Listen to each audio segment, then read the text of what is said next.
Hi, I'm Hayes Brewer, and this is my partner, Wells Armstrong. Today we're looking at whether spending money via the payroll in Major League Baseball will actually give you wins or not. So teams will spend hundreds and hundreds of millions of dollars in the offseason to try to beef up their team and win in the regular season. Um, it connects financial decisions and performance outcomes when we look at something like this. And so we wanted to really test if the teams that spend more money will consistently win more games. And we wanted to make sure to take a approach to answer this question. Yep. So our project focuses on two main questions. First, is there a relationship between team payroll and wins directly? Our second question is how much of team success can actually be directly explained by the payroll? So these questions pretty much just allow us to look at both whether a relationship exists at all and how strong that relationship is if a relationship does exist. We're not just asking if money matters, but we're really asking how much it really impacts a team's overall performance in the long run. And this will help us better understand the true value of how much spending is valued in professional sports.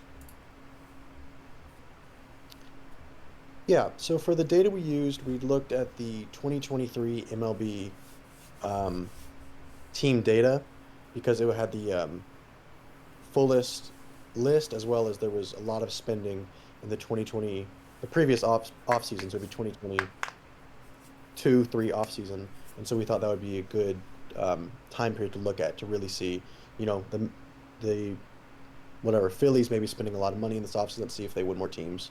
We obviously look at all teams, National League and American League, and the two variables that we looked into were the team payroll.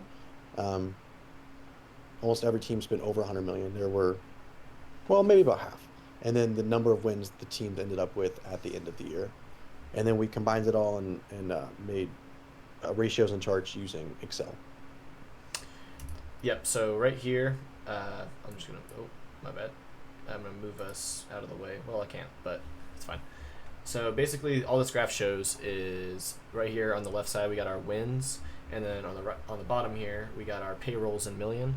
So we created our scatter plot, and let's see here.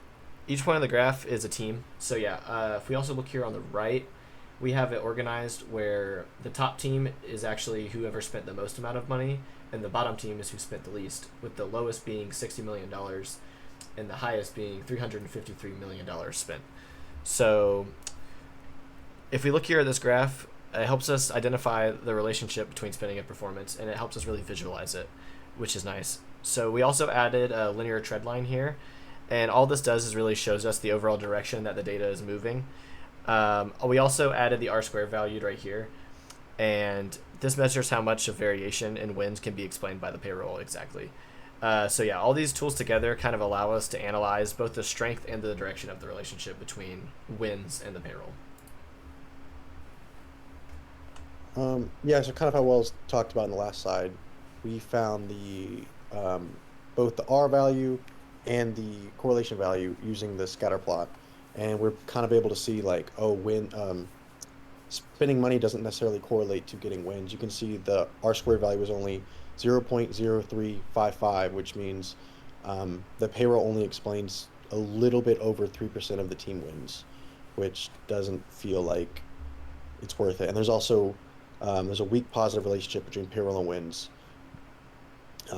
with a correlation that's just or one, well, just 0.1.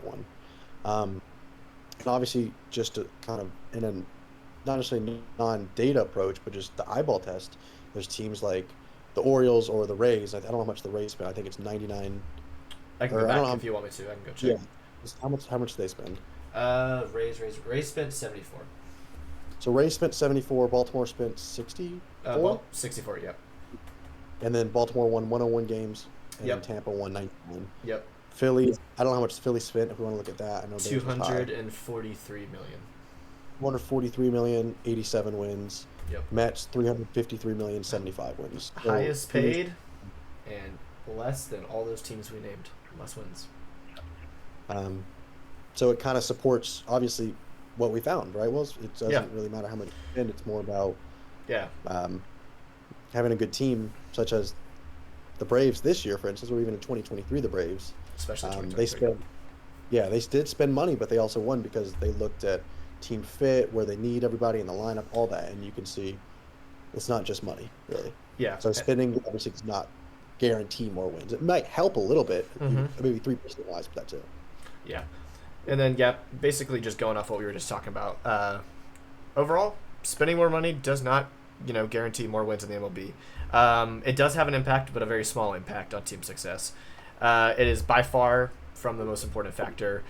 Other elements in the sport, like player development, coaching decisions, strategy, and as Hayes talked about, like just overall player fit, play much bigger roles into MLB's team's success.